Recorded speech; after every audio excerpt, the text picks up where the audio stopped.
Hi, welcome to the Year of She podcast. I'm your host, Sherry Gilberant. And I'm your co host, Dr. Nicole Brown. And so we have a new series. It's titled Surviving the Unthinkable, a Story of Resilience. Today we have with us Miss Tara, and she's going to share her story with us. And at the Year of She podcast, She is an acronym. It stands for self-reflection, healing, and embracing transformation. And we are doing this series about women who have impeccable resilience, and we think Tara is one of those women who have that impeccable resilience. So we look forward to hearing her story. First of all, Miss Tara, tell us a little bit about yourself.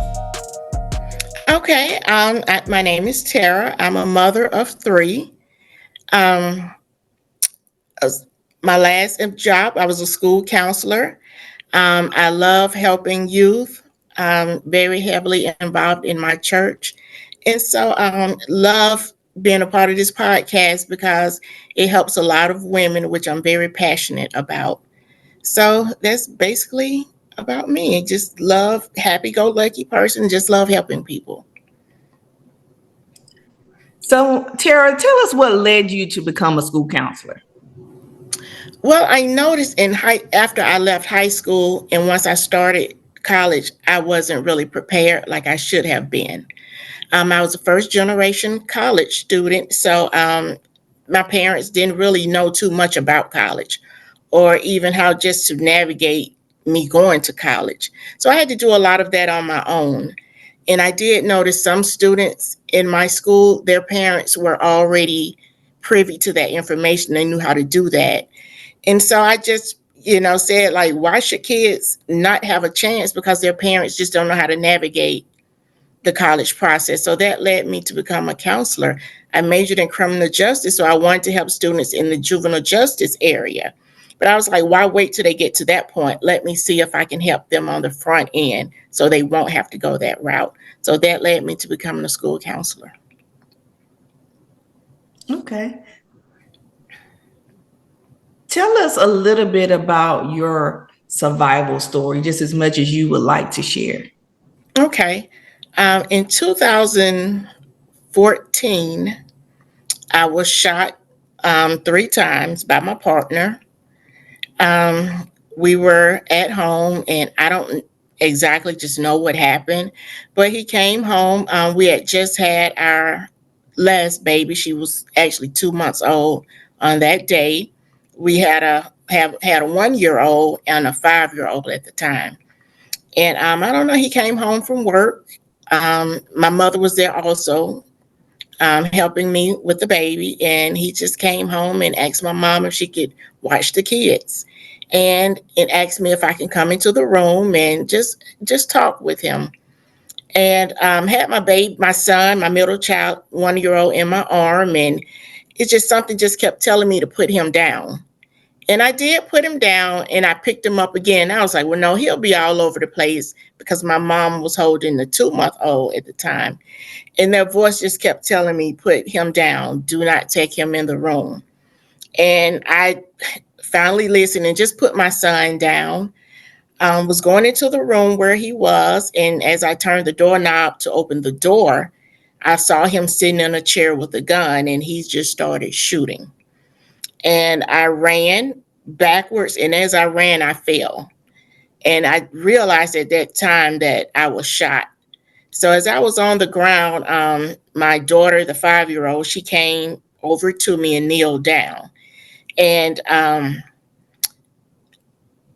he told her to go and sit back on the couch. And then I just realized at that point, like something just wasn't right. And as he told her to go sit back down, I just felt, I was like, Lord, he's going to kill everybody in the family and my kids. And he stood over me with the gun, and I don't know, he left and went towards my mom, held the gun on my mom, and she held the baby up and just said, look at your baby. And at that time, he turned the gun on himself. It didn't go off the first time because I heard the click. And the second time, he shot again. He shot himself in the head. So, look, long story short, and my 5 year old, she came over and we prayed. And I talked to her and just asked her, well, I told her I didn't know what was happening at the time or what was going to happen to me. So I just, told her I loved her and to take care of her brother and sister, and, that my mom was there to help her and everything was going to be okay. And so, we prayed together, and my son came over. He was, like I said, he was one. And I just held their hand and just talked to them. And that was it. And weeks later, I woke up in the hospital, but I was conscious pretty much the entire time. The paramedics was called. Couldn't find the phone to call the paramedics. My daughter actually found a phone, called the paramedics, and talked to the paramedics, and they came. So and then was in the was taken to the emergency room. I woke up. I was in rehab, which was weeks later, and they told me I was going to be paralyzed. And I was like, Lord, look, there's no way I can be paralyzed because I have a 5 year old, I have a 1 year old who's just like energetic all over the place, and I have a baby. So they offered me, they said, we'll get you a wheelchair. Somebody has donated a van to you. And I was like, I don't know how that's possible. I can't do all that with 3 kids and little kids and traveling. I'm like, Lord, I just don't know how to do that. So I just prayed about it, and at that time I forgave him as well. And I just said, this is not me and this is not my life. I'm going to fight tooth and nail. I know they're telling me I'm paralyzed and I can't walk, I can't feel my body, but no, I can't make it like this. So, and 3 F's I live by: faith, family, friends. And that's what helped me get through it. My mom was there every single day, to the point I was like, won't you go home sometimes? You don't have to sit here with me all day. And I was at the Shepherd Center, and initially at Grady, which I'd said, was a running joke in Atlanta. I don't ever want to go to Grady, but Grady, they saved my life. So big ups to Grady Hospital. And I was transferred to the Shepherd Center, one of the best centers, I think, in the world. They provided a place for my family to stay if they needed that. Clergy was there, physical therapists, occupational therapists. So I went through the entire gamut. My physical therapists were like, look, if that's your goal to get out of here walking, then that's exactly what we're going to do for you, but you got to work hard. So I felt sorry for myself, maybe, I don't know, maybe about a day. And it was so much support at Shepherd Center. And it was like, look, you're going to walk. If that's your goal, we're going to walk. And I worked hard, even days I didn't want to get up in the morning and go to therapy. They were in there 5 o'clock making me get up. And I was shot twice in the abdomen area, chest area. In the third shot, I was shot in the hand. I think because I tried to put my hand over my chest and it hit me in my hand. So I couldn't use my right hand because all my bones were shattered in my wrist. So even to this day, my wrist is fused, so I can't use my right hand, too well. And just, the bullet just hit my spine, every organ in my body.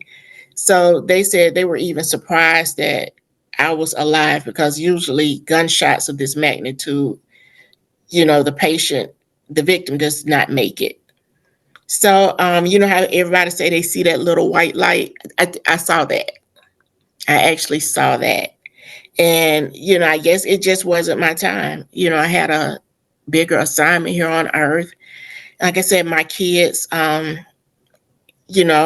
hate that they didn't have, I always wanted my kids to be in a 2-parent household, but it just didn't work out that way. And I accepted that. And I just said, I just got to be the best parent that I can be to my three kids. And they helped me get through so much. So, even though they couldn't come and visit me, just seeing their picture, and they drew, pictures for me, and they did a lot to uplift my spirit. So that helped me get through it. So, like I said, just reading the Bible, clergy coming in, even though I couldn't talk because my vocal cords were damaged. And just the clergy coming in, and he was like, even though you can't talk, I can just see the resilience on your face, and the joy that you have. And he was like, everything that you've been through, I can tell that you're going to survive and make it. And so, like I said, I just had a lot of encouragement from everywhere. Um, just so many people calling and just checking on me, and it just felt really good. And like I said, I just knew I just had a purpose here, and I don't know, just had to be a parent for my three kids. Because, like I said, my son, he was just all over the place. And I'm like, who's going to take care of him? Because he's going to give them a run for their money. So, I know I'm jumping back and forth, but I just started doing the work. And I remember my physical therapist telling me that was with the game The Week was out at that time. And they put on Michael Jackson Thriller, and they was like, you need to do this routine. And I was like, how am I going to do this? I can't even move. And they threw a box of Cheerios on the floor everywhere. And it was like, you need to pick these up. And I was just like, how am I supposed to do that? And it was like, you just got to figure out a way to do it. And I was like, oh, I hate these people at the Shepherd Center. But I tried it, and eventually I was able to do it. And I walked out of the Shepherd Center with no wheelchair. Like I didn't need a van. So I asked them if they can donate it to somebody else because I wasn't going to need that. So I walked out of there. And my goal was to be out of there by my daughter's birthday, which was a month and a half later. And I actually was released the day before my daughter's birthday. So I wanted to walk in the door and she see me for her birthday. And that's what I did. So that's the gist of it. That's an amazing, amazing story of resilience. Amazing. Wow. Thank you. So, Tim, what would you say, if any, were the red flags that you saw during maybe, I don't know, the relationship or even just that day? Tell us about those. Okay. The red flags that I saw, and I think there were more, but I was so busy with life that I was just didn't stop and pay attention to a lot of things. His personality started to change. He was becoming more jealous. Um, and I don't know, when it came to even my job, he was like, well, you're doing so much at work. Um, and you're doing so much with the kids. And he was like, so where do I come into the picture? So, and I think I was dealing with some postpartum as well. So I just wasn't able to pay attention to him, because like I said, I had a 5-year-old. I had a 1-year-old, just had a baby 2 months, ago. So with all that and still working and all of the other things that I had to do, I just wasn't paying attention. And so I think one of the red flags, and he just, we started arguing a lot, just about little petty things. So, and I was like, why are you always trying to pick a fight? So I just, like I said, and I just wasn't paying attention. So, and that was it. And, he wanted to work more and go to school more. And I was like, you just can't do that right now. We just had a baby. So you need to be at home more, and so a second job right now is just not in the picture. Wait till the baby get a little older. So he was upset about that as well. And so to this day, I don't know. We didn't even have words really that day. Earlier that day, We talked, everything was fine. Um, Came home, and like I said, we didn't really have any words. He didn't pick up our daughter like he used to. When he would come in the door, he would pick her up, talk to her, hug her. He didn't do that that day. So I knew something was kind of off, and he just went straight in the room. And I was like, "You're not speaking today?" And he was like, "Well, you didn't speak to me." So it was just, just a different vibe that day. So I don't know.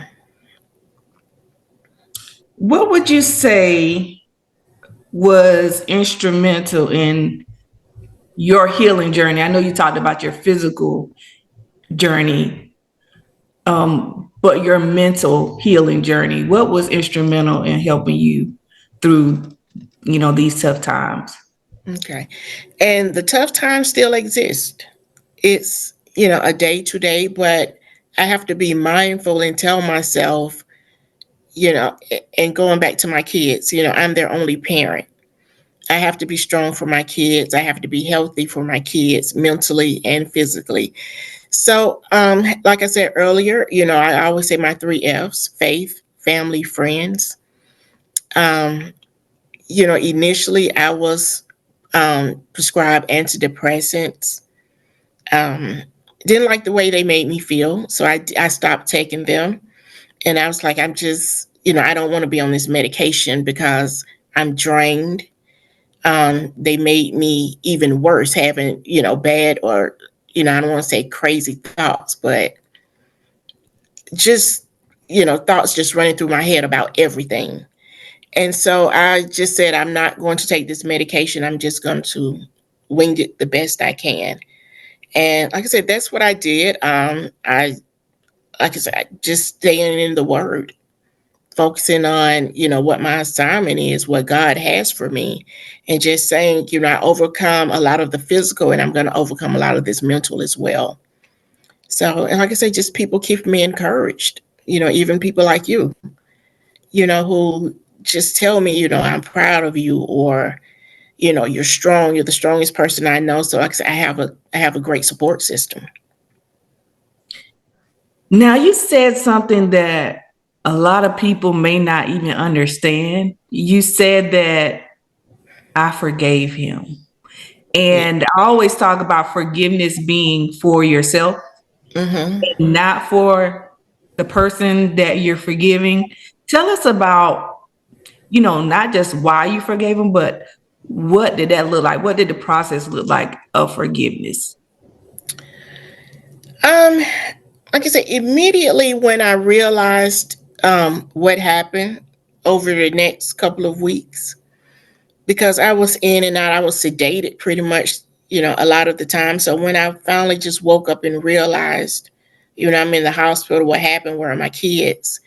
And I realized that, and I was just looking out of the window, it was a big glass window, and it's as if I saw a shadow.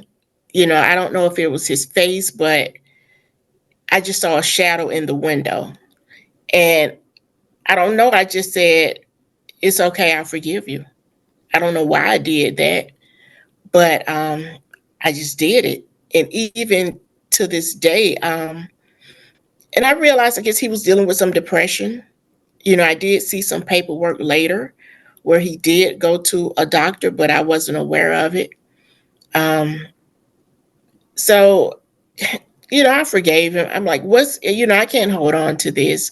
And I was just, adamant about moving forward. I can't keep living backwards, even though, like I said, my career was not happening at that moment, because I still deal with a lot of physical pain, back pain. So my body is in pain every day, all day. So I was really mad because I'm like, now, I can't go to the park like I want to and play with my kids. I can't, just doing certain things. I love my job. I had to stop working at that time. And even the medications I'm on for pain, it's just, sometimes I just don't feel good from the medications. So I was upset about that. And I was upset from the fact that, now my kids, we had to move from Georgia to another state to be back closer to my family so they could take care of us at the time.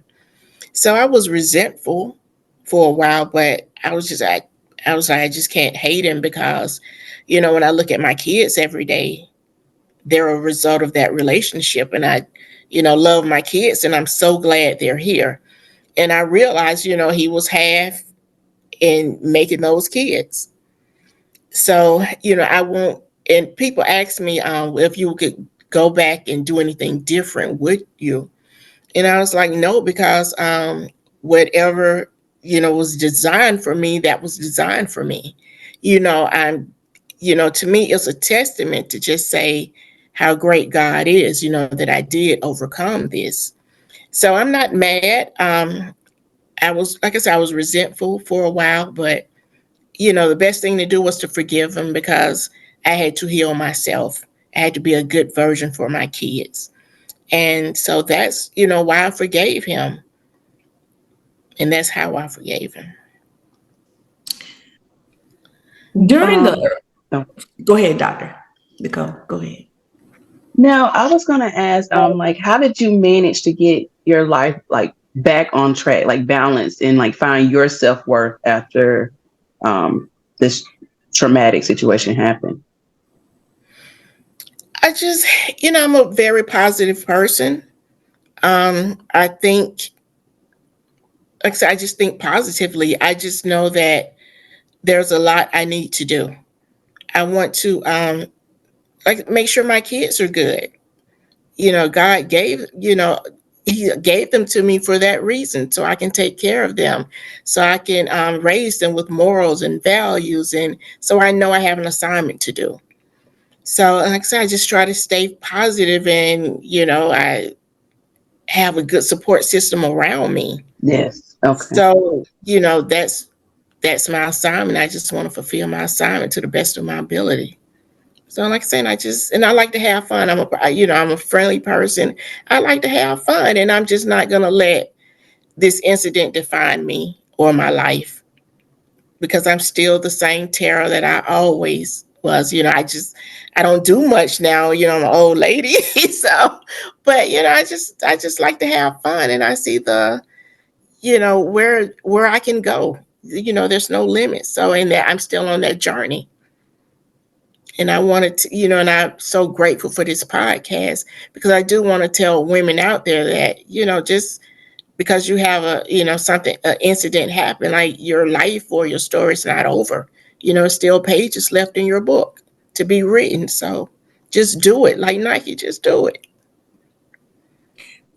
So Tara, tell me, I know you talked about support, Mm-hmm. and I know a lot of women go through a lot of different traumatizing events, and a lot of times friends and family may not know how to support that person. So tell me, what support did you find most helpful during the earlier times of your healing journey?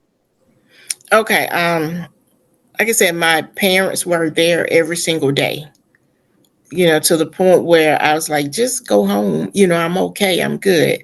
But my mom was like, no, I'm going to stay right here. So I had support 24/7. My family, like I said, my family was, live in another state, but they came and got my kids. So I knew my kids were safe and okay. Um, so that's what support looked like earlier for me. Even my church and people were sending me greeting cards and just to read those and little gifts. My kids sent me a pillow, and just said, "We love you, Mom." And, it was just words of encouragement. A lot of people from my job, came to the hospital to see me. So, and at that point, you're like, I must have done something right, that I'm loved by a lot of people, that people they're willing to stop their lives to come and help me and my kids. People were donating Pampers, milk, everything. So that's what support looked like for me. Like I said, my family, community, church, and people praying over me. Some people's like, well, I can't give you this or that, but I'm going to pray for you. And I was like, that's the best thing, you can do for me is pray for me and my kids. So that, I just was so touched by that, and it just made me want to continue on. How has the healing journey been for your children, and as a mother, how have you supported them through their tough times? Well, my oldest daughter, like I said, she was 5 at the time. She did go to therapy. She had a lot of questions that I couldn't answer. So I did ask, I have relatives who are ministers, and even my minister stepped in because she had questions as to, well, where is he now? Is he going to hell because of what he did to himself or to you? So she had questions like that, like those deeper questions. And I just couldn't answer those questions for her. And so, like I say, she went to therapy, to several therapists. And the problem I had with therapy for her, a lot of people was just so concerned with, like, well, what happened, with, with me and him, like, what happened? And I was like, well, I told you what happened, but I need the focus to be on her. And, and I was like, you know what? I'll just be her therapist. Like, I'm trained, even though it happened to me, I'm trained so I can help her, because I just didn't really feel, like I said, we went to maybe about 3 or 4 therapists, and I just didn't feel they were just giving her what she needed. And so I worked with her. We taught my kids know exactly what happened, even the younger ones. They, even though they were young, my daughter told them what happened. And I just said, I'm just going to be transparent with my kids, and just let them know that their dad loved them, but he was going through something at the time that he just couldn't handle on his own. And he just took a route that he felt was right for him. So I guess I just talk to them. I love on them. We're together all the time. My sister say I'm a helicopter parent, but we talk about everything. My youngest daughter, he was cremated, so his family did give my daughter some of the ashes, and my sister was like, "Well, how do you feel about that?" And it's like, even it doesn't matter how I feel. I'm just going with how my kids feel. That was their dad. So if she wanted, some remains of him, I'm okay with that. And so we just talk. We're open, transparent. My kids, pretty much, we have similar personalities. They're positive kids. We laugh and joke all the time. They're happy kids. That's what I pray for every day, that they're happy kids, just in good people who love other people and who can be of service to other people, even if they have to use their story. Um, just be a light for somebody else. And I just let them know that, I'm okay. You're going to be okay. Even though, like I say, sometimes I can't do some of the things that they want to do or the places they want to go all the time, because, I still have a hard time driving with my hand. But like I said, I have people to step in on some of those occasions when I can't. And I know I say family a lot, but we're really a close knit family. So even if they want to talk to other members of my family, they know they have the option to do that. But I'm very transparent with my kids, and I just love on them. And like, even though you only have one parent, a lot of people come from a single parent household and thrive and do well. Don't let the situation define you. You define your situation in your life. So Tara, I know when we talk about postpartum depression, we normally talk about a mother having postpartum depression. But mhm. do you, I have several friends who are males who have had children who go through similar situations. What do you think about postpartum depression as far as males are concerned? You think they go through something similar? Yes, I I definitely think they do, because like I said, my after our third child was born, we we weren't getting any sleep. because my kids just didn't sleep at night. Even my 1 year old, he didn't sleep at night. So on average, we may got maybe 1 to 2 hours of sleep. So we really didn't get any sleep. And I know, he didn't get any sleep either. He was working 2 jobs. He was still going to school. And like I said, had a lot going on as well. Even after I had my third child, I still had to have another surgery. So that's where my mom came and stepped in the gap because it was just a lot going on.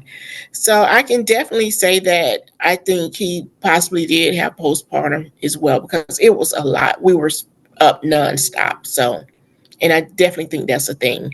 And then I guess according to him, like he felt left out of the mix somehow with my attention. And, I was like, well, I just couldn't do that at the time. And you just have to understand that, with kids, we have 3 kids and nobody's sleeping. I just couldn't make that a priority at the time.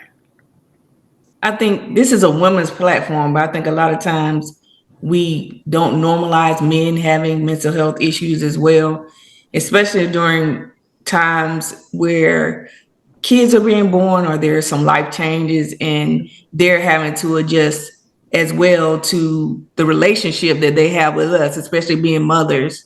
Exactly. But we definitely need to normalize men taking care of themselves, especially during times of transition in families like childbirth and things like that.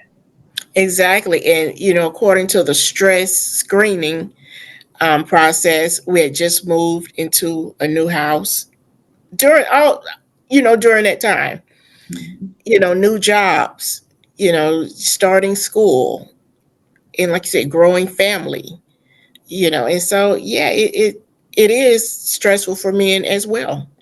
And we do need to normalize that. How has this changed your perspective on life? How has it changed my perspective on life?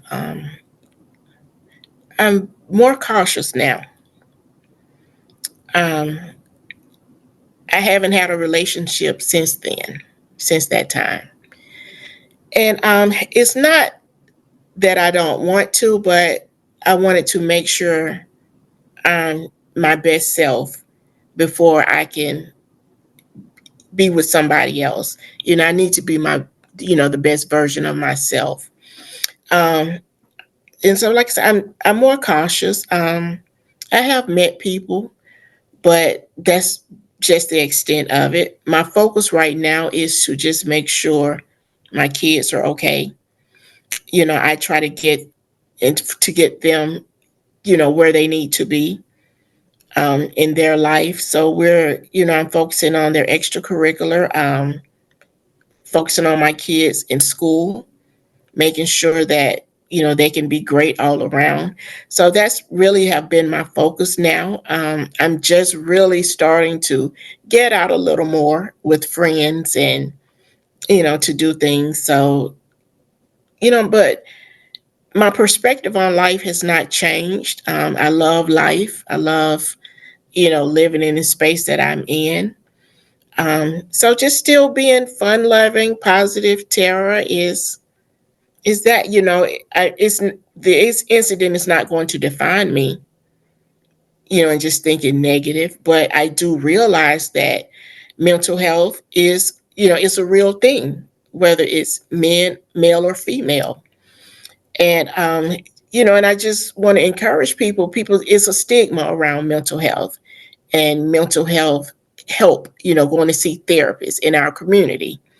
But and people think it's weak, or they want to keep it hidden like he did. But I just want to encourage people that at some point through all of our lives we go through something, and even if it's a friend, if you don't want to talk to a therapist, talk to a friend, talk to your minister, but just talk to somebody.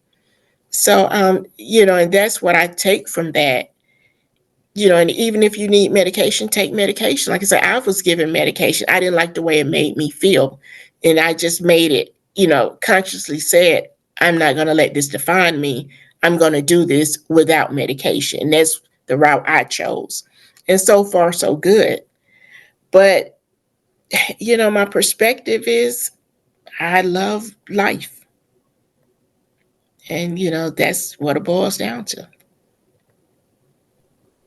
Well, can I ask you, what has been the most surprising thing you found out about yourself during this journey? Most surprising. I guess my resilience, my being able to bounce back.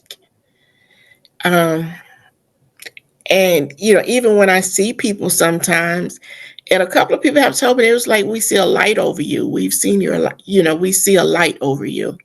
And I was like, is that a good thing or a bad thing? It's like, oh, it's a great thing. So we know that God's got you.